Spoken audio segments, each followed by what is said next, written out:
Let's take a look at how we can remove the background. If you have the free version of Canva, you will not have a background remover, as that comes with the paid version. So there's a workaround for that. You can just go to remove.bg, which is a nice little background remover. And as I said in the thumbnail, all you got to do is one step.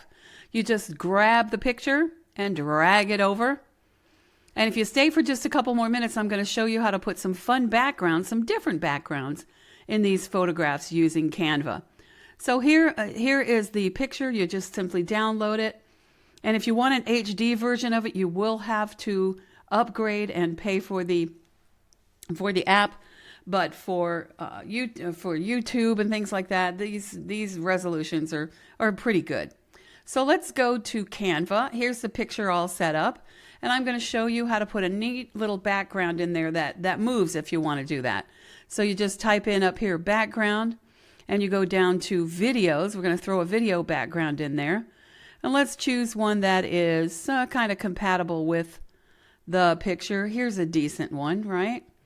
So what you can do also is you can, before we get crazy with it, we can edit this actual picture and we can make it, I think for this case, I'm going to make it just a little bit lighter than what it is. There we go. And then I'm going to fill the screen with the video.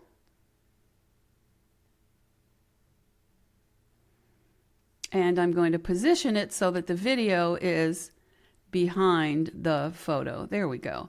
And now all we have to do is push play and look at this cool background on this picture. So you can also go back into your elements and choose backgrounds again. And then you can choose regular backgrounds or video backgrounds. I like to use video backgrounds because they just make it a little bit more interesting. So hopefully that's helpful.